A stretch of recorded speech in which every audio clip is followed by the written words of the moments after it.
disalib, dua kaki dan dua tangan kami dipotong, tidak apa-apa. Yang penting satu, Tuhan kami mengampuni kesalahan kami. Yang penting itu.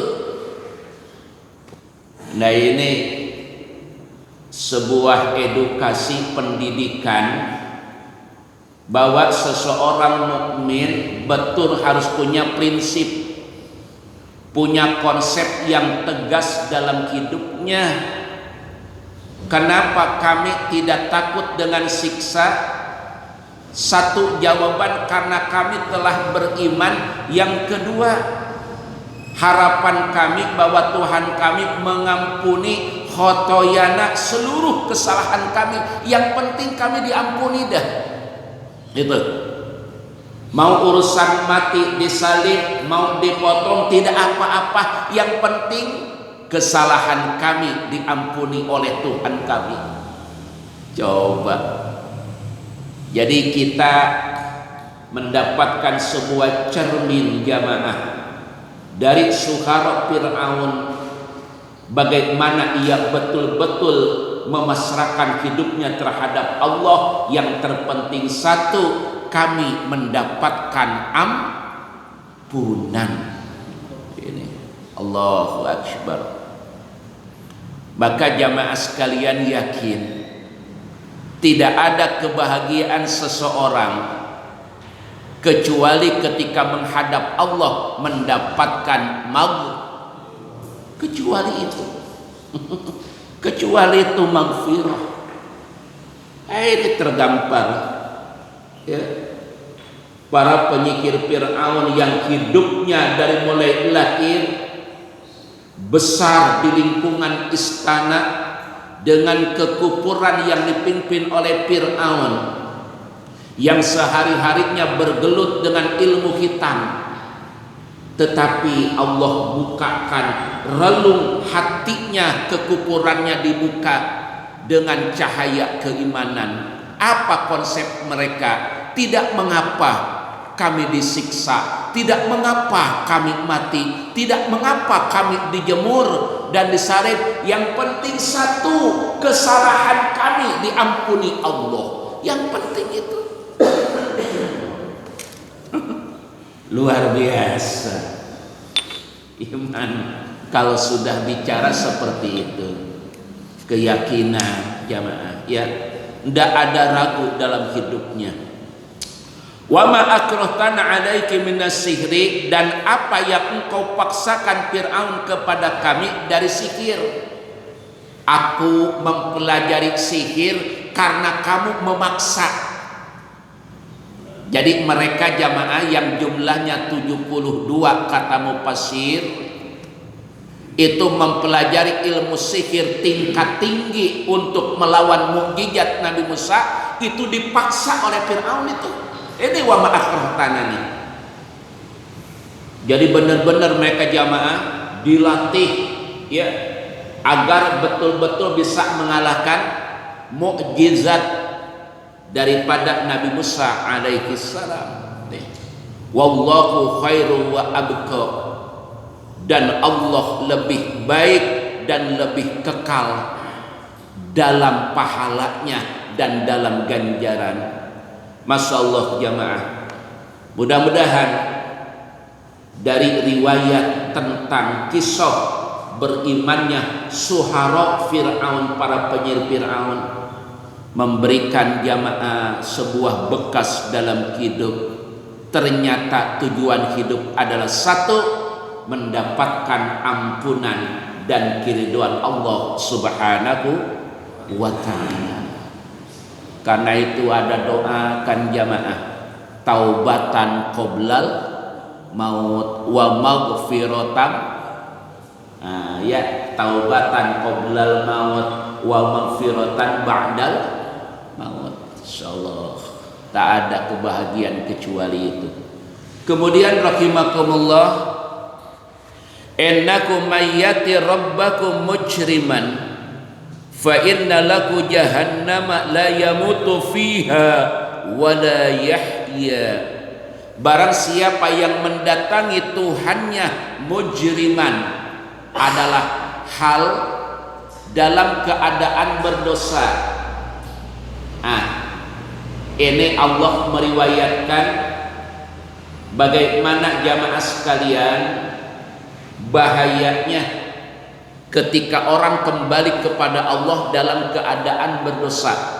Ini fa innahu laku jahannam, maka sesungguhnya baginya adalah neraka jahanam yang tidak mati di dalamnya dan tidak hidup. Ini termasuk kepada ayat wa'ad, bukan wa'id. Kalau wa'id janji, kalau wa'ad ancaman. Ini wa'ad.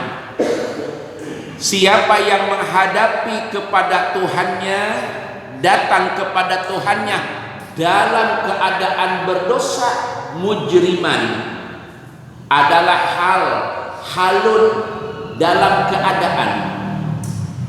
Fa inna, maka sesungguhnya baginya jahannam, neraka bernama jahannam, di mana Allah menyatakan la yamutu fiha wala, Allahu akbar, yang di dalamnya tidak ada hidup, tidak ada mati, tidak ada mati, tidak hidup. Itu orang di jahanam itu. Mungkin jamaah kalau orang mati mungkin menurut logika kita ya matilah. Orang hidup ini tidak, mati tidak, hidup tidak, antara hidup dan mati. Bahasa kita namanya diganggayong. Allahu akbar. Tidak hidup, tidak mati. Itu bagaimana jemaah? Kalau mati bahasa kita ya mendingan, kalau hidup jelas. Ini mati tidak, hidup tidak. Saking apa? Ya, liyadzukul azab, merasakan siksa, merasakan siksa. Itu keadaan orang-orang nanti di jahanam. Mari saudara kita lihat, ini ada penjelasan. Ini saya bawa kitab tafsir Ibnu Katsir, ya, karya Syekh Abi Fida Ismail Ibnu Katsir Adam Siki. Di sini jamaah rahimakumullah diperjelas hamba Allah, ya. An Abi Sa'id Al-Khudri qala Rasulullah sallallahu alaihi wasallam, amma ahlun nar, adapun ahli neraka, alladikum ahluka, yang mereka itu adalah pengisi neraka, tanda kutip penduduk asli neraka. Fa innakum la yamutu fika wa la yahyun, maka mereka tidak mati di dalamnya dan tidak hidup. Jadi jamaah, kalau lihat hadis ini, siapakah yang akan disiksa di neraka jahanam dalam keadaan tidak mati, tidak hidup? Adalah mereka para penduduk asli jahanam, yang istilah Al-Quran namanya ashabun nar. Jadi ini ashabun nar, Nabi menyatakan itu. Nah, kemudian kita lihat, walakin unasud, akan tetapi manusia, tusibuhumun nar, yang tersentuh oleh neraka bidunubihim, dengan sebab dosa-dosa mereka, ya, fatamaituhum, maka mereka akan mati, hatta idza saru nahman, ketika mereka telah hangus, adzana fis syafaati, maka diizinkan diberikan syafaat. Kemudian ji'abikim dopiru ala anharil jannah, kemudian mereka dilemparkan ke sungai.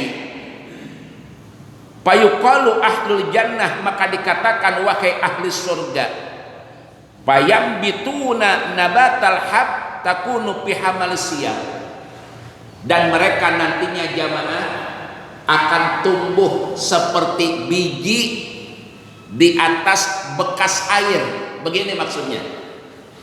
Coba jamaah. Jadi menurut hadis ini, daripada jamaah penjelasan ayat tadi, jadi ada ashabun nar, ada dakholan nar. Ada penduduk asli, penduduk permanen. Itu mereka akan disiksa selama-lamanya dalam keadaan tidak hidup, tidak mati. Tapi kalau penduduknya musiman, ini penduduk musim, bukan permanen, ini penduduk musim. Siapa mereka? Orang mukmin yang masuk ke neraka. Maka itu akan dibakar, disentuh dengan sebab dosanya. Ini macam seperti itu tetap mati. Ini menurut hadis mati nih. Jadi mereka akan mati. Setelah mereka gosong, badan mereka dilempar. Kemana dilempar itu? Ke sungai. Ke sungai surga.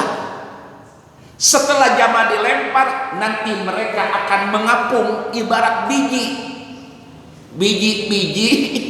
di air, bekas air. Allahu Akbar. Jadi Masya Allah, ini ikhwan muslimin. Jadi begini, kalau kita merujuk kepada hadis, man kana akhir kalamiki la ilaha illallah dakhalal. Siapa yang di ujung hidupnya mengatakan la ilaha illallah, artinya mati dalam keadaan beriman, maka ia akan masuk ke surga pasti. Cuma cara menuju surga orang beriman ini ada dua, begitu. Yang pertama, orang mukmin masuk surga jamaah secara langsung, tanpa ada transit, tanpa ada berhenti. Ini langsung nih. Ya, siapa mereka yang mati dalam keadaan beriman, di samping beriman mereka mendapatkan rahmat dan magfirah, maka orang-orang seperti ini langsung ke surga. Mudah-mudahan termasuk kita, amin. Inginnya. Coba. Tetapi orang mukmin yang ketika meninggalnya dia ada iman, tapi ada dosa yang ditinggalkan, tidak diampuni, maka orang mukmin seperti ini tidak langsung ke surga, tapi mampir transit di neraka. Maka dalam ayat ini, dalam hadis ini jamaah tuh, walakin unasun tusibukumun nar bidumudihim bidunubihim.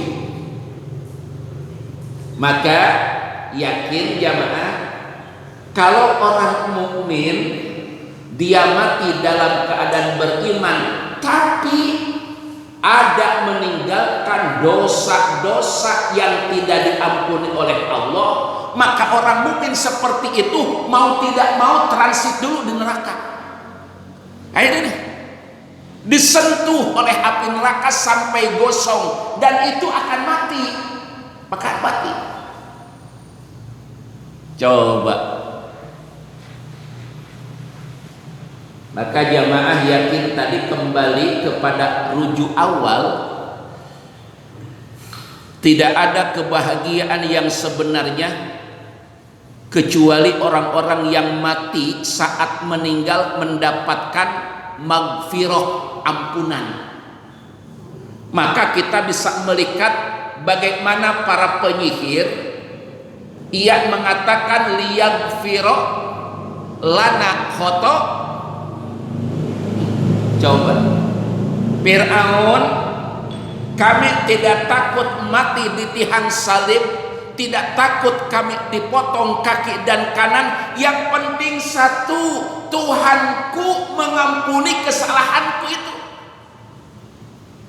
Coba jamaah, sekalipun orang mukmin dia beriman, tapi tetap ketika dia matinya ada dosa yang tidak diampuni, mau tidak mau tidak langsung ke neraka, ia berhenti di mana? Tidak langsung ke surga, ia berhenti di neraka. Tusibuhumun nar, disentuh neraka dulu dengan sebab dosa-dosanya. Akhirnya, maka sekelas kami dan kita jamaah, andai kata kita mati ada dosa yang tidak diampuni, mau tidak mau harus mampir di neraka ini. Tusibuhumun nar bidzunubihim, mereka akan disentuh oleh neraka bidzunubihim, dengan sebab-sebab dosa mereka yang tidak diampuni. Maka dalam doa selamat itu bagus ya. Apa doanya tadi jamaah sekalian? Taubatan qoblal maut wa rahmatan indal maut wa maghfiratan. Itu insyaallah diberikan taubat sebelum mati, rahmat ketika mati, maghfirah setelah. Allahu akbar. Jadi insyaallah ini luar biasa saya pikir ikhwan. Jadi kita bisa mengaji bagaimana keimanan dan keyakinan para penyikir Fir'aun ketika mereka mengatakan itu, rahimakumullah, liyaghfira lana khotoyana. Itu yang harus kita bawahi. Ya, liyaghfira lana agar Tuhan kami mengampuni kepada kami khotoyana, akan kesalahan kami. Kami tidak takut apalagi dengan miskin, dengan siksa tidak takut. Yang penting ketika mati aku mendapatkan ampunan atas dosa dan kesalahan kami. Maka jamaah di sini diperjelas begitu jelas. Siapa yang mendatangi Tuhannya dalam keadaan berdosa, siapa mujriman, orang-orang kafir, maka mereka tidak akan hidup dan mati di neraka jahanam. Tapi bagi orang yang masuk ke jahanamnya itu adalah orang-orang Islam atau mukmin, maka tetap ia akan mati. Ini menurut ini hadis jamaah, kenapa mati? Karena ia dibakar di neraka sampai gosong. Na'udzubillah. Mudah-mudahan jamaah kita tidak termasuk kepada golongan itu. Amin. Ayo nih. Jadi insya Allah kalau sekelas kita dulu mati dalam keadaan mukmin, cuma yang tidak aman kalau ada dosa tidak diampuni. Ini nih, Allahu Akbar. Kalau ibarat sebuah pakaian, kalau diibarat nih, kalau kita boleh mentamsil, kalau pakaian yang bersih pasti masuk lemari langsung. Tapi kalau pakaian kotor nggak bisa, harus diapa dulu? Dicuci. Itu sebuah logika kita, hadirin. Maka kalau ada dosa yang tidak diampunkan oleh Allah, mau tidak mau dicuci dulu. Tidak dulu masuk surga, wayahna transit dulu. Lamanya berapa sesuai dengan dosanya. Ini yang masalah. Pantas kalau ada sebuah doa melalui syair, ilahi lastulil firgosi ahla wala aqwa ala naril fahabli taubatan fa innaka ghafiru zambil azim. Itu siapa yang mengatakan itu? Itu Syekh Abu Bakar Sibli Ad-Dalpa, Pak. Jadi beliau Syekh Abu Bakar Sibli Ad-Dalpa adalah muridnya Syekh Al-Halaj, temannya Ibnu Arabi. Cuma kalau Sibli Ad-Dalpa tidak terkontaminasi dengan pemikiran Al-Halaj dan Ibnu Arabi yang mengatakan hulul dan paham ittihad. Jadi kalau Abu Bakar Sibli Ad-Dalpa jamaah dalam pemahamannya dia menolak paham hulul. Salah satu di antara beliau bacaannya itu jamaah ila kilastuli. Itu tuh bacaan Syekh Abu Bakar Muhammad Sibli Ad-Dalfa ya, insyaallah, yang melahirkan ribuan ulama dan para pemikir sufi di dunia. Itu Syekh Muhammad Abu Bakar Sibli Ad-Dalfa. Itu tuh ilahi, insyaallah jamaah ya. Kalau kita merenung seperti ini, dunia teh nanaonan dulu. Dunia itu kecil ya. Sadar betul kita pantas kalau Nabi kita itu merasa senang kalau melihat ada sahabat yang datang ke majelis. Itu Nabi paling gemar itu. Jadi kita terlihat dari ucapan Nabi, contoh kepada Abu Sufyan itu, marhaban ahlan ya tolibal ilmi, wilujeng sumping selamat datang wahai pencari Jadi Nabi sangat senang kalau ada sahabat masuk ke majelisnya.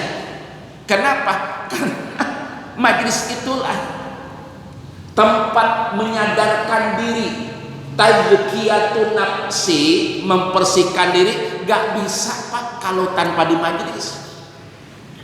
Kecuali majelis lah yang bisa tazkiyah, membersihkan diri itu. Masya Allah.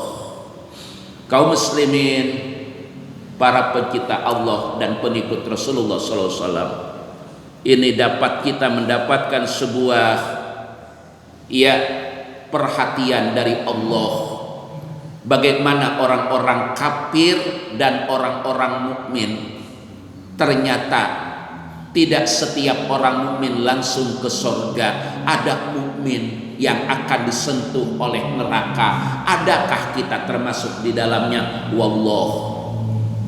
Karena itulah jamaah, dengan umur yang sisa, ya, dengan usia yang tersisa ini, mudah-mudahan ini menjadikan bekal utama agar kita terhindar dari neraka Allah walaupun sedetik. Amin.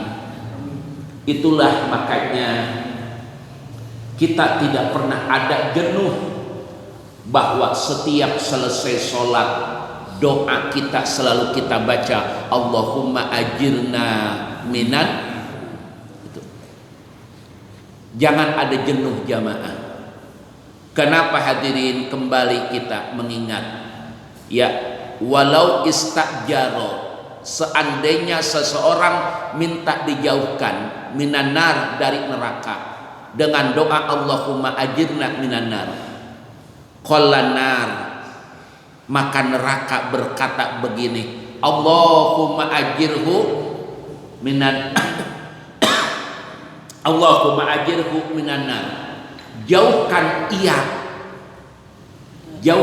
ia yang berdoa itu dari ya Allah.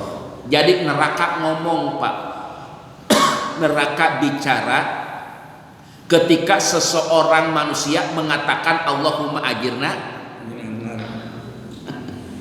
Neraka ngomong, cek neraka, ya Allah, jauhkan si fulan, si anu yang tadi mengatakan Allahumma ajirna. Jadi ada sebuah jaminan, ini yang doa neraka. Kata neraka jangan dimasukin dia, Kenapa? Ia getol mengatakan Allahumma ajirni. Insyaallah. Itu sebuah penting hamba Allah yang kita tidak tahu adakah besok kita kembali kepada Allah, wallahu a'lam. Nah, kembali hadirin, ini jamaah sekalian, jadi cukup jelas bahwa orang-orang yang menjadi penduduk musiman, artinya bukan penduduk resmi, mereka akan tinggal di neraka sampai gosong, disentuh dengan sebab dosa-dosanya. Setelah itu mereka dilempar ke sungai. Nah, dalam hadis yang lain, ini nyaman jamani ikhwan nih, payuk tabihim naharon yuqalu lahu al-hayat. Setelah gosong jamaah karena dibakar oleh neraka, maka itu jasadnya dilempar. Kemana dilempar? Ke sungai, namanya sungai hayat, sungai kehidupan. Setelah itu, baru setelah dicuci, baru masuk ke surga. Alhamdulillah. Aya harapan. Ngan palebah naona. Insyaallah. Ayo nih, coba. Payu'ta bikim naharan yuqalu lakul hayat. Setelah dibakar karena hangus, lalu dilempar, setelah bersih itu jamaah dicuci di sungai hayat, baru masuk ke surga. Ibarat tadi asallah kaum muslimin ya, ini yang tidak aman untuk kita Pak. Jadi yang tidak aman untuk kami semua, untuk kita semua. Jadi tanda kutip hanya satu, adakah kita menuju surga akan transit di neraka? Ini yang jadi pertanyaan. Insyaallah kalau orang naik pesawat dari mana, Soekarno-Hatta menuju King Abdul Aziz, Masya Allah, tanpa transit 11 jam, alhamdulillah. Tapi ada orang menuju King Abdul Aziz transit ke Singapura, ke Abu Dhabi, ke Dubai. Ini jangan sampai transit jamaah kaum muslimin. Insyaallah kita husnudzon kepada Allah dengan usaha kita, semoga kita masuk digolongkan orang-orang yang akan masuk ke dalam surganya langsung tanpa ada berhenti di neraka. Amin ya Allah ya Rabbal. Insyaallah jamaah ya, ana inda zoni abdibi, aku bagaimana sangka hambaku. Jadi kita tetap husnudon, baik sangka. Insyaallah. Terakhir, wa may ya'tihi mu'minan qad 'amilas sholihati fa ulaika lahumud darajatul 'ula. Nah, ini yang mengenakan kita ini. Kalau tadi namanya ayat wa'ad, kalau yang ini namanya ayat wa'id. Ini wa'id nih. Apa kata Allah wa'idnya? Ini nih, wa may ya'tihi mu'minan, barang siapa yang menghadap Allah Tuhannya dalam keadaan beriman, mukminan dalam keadaan beriman, menjadi hal qad amilas sholihati, sungguh ia telah berbuat kesolekan, faulaika lahumud darajatul ula, maka bagi mereka itu adalah darajatul ula, berbagai derajat yang tinggi. Masya Allah. Yang penting satu, ketika menghadap Allahnya beriman dan amal solehnya banyak, maka orang-orang seperti ini janji Allah jamaah, faulaika lahumud darajatul ula, mereka itulah orang-orang yang akan mendapatkan derajat-derajat yang tinggi. Subhanallah. Hadirin, jangan ada risau dan takut jika hari ini kita merasa menjadi mukmin. Yang kedua, qad amila sholihah. Kita merasa telah melakukan amal soleh, insya Allah jangan ada takut. Kenapa tidak ada takut jamaah? Ini janji Allah, faulaika lahumud darajatul ula. Mereka seperti itu oleh Allah akan diberikan derajat yang tinggi. Apa derajat tinggi itu? Dalam tafsirnya, jannatu adnin tajri min tahtihal, diberikannya surga Aden yang mengalir di bawah surga itu al-anhar, berbagai surga. Khalidina fiha, tidak sekedar itu, mereka kekal fiha, di dalam surga Aden. Siapa mereka itu? Ashabul jannah. Insyaallah. Hadirin hamba Allah, ada penjelasan di sini dari Ubadah bin Somit ani Nabi sallallahu alaihi wasallam. Shallu ala Nabi Muhammad. Al jannatu mi'atu darajah. Surga itu ada 100 tingkat, 100 derajat. Surga itu ada 100 derajat, 100 tingkat. Nih, ma baina kulli darajataini kama baina sama'i wal ardh. Antara setiap derajat tingkat itu jauhnya antara langit dan bumi. Bayangin bagaimana surga Allah itu. Hadirin, ada 100 tingkat. Jadi bentuk surga bukan meber, tapi apa? Ke atas. Jamaah ya, antara satu tingkat dan tingkat lain ini jauhnya perbandingan antara langit dibandingkan. Bayangin 100 tingkat, ya Rob. Coba jamaah, insyaallah. Wal firdausu ahlaha, wal firdausu ahlaha darajatan. Dan firdaus, surga firdaus adalah tingkatan yang paling tinggi. Coba jamaah. Fa idza sa'altumullaha fas'aluhul firdaus. Jika kalian meminta surga, mintalah firdaus. Nih ada ujang firdaus. Insyaallah kita masuk surga firdaus, amin. Nih ada Ustaz Ujang firdaus. Masya Allah.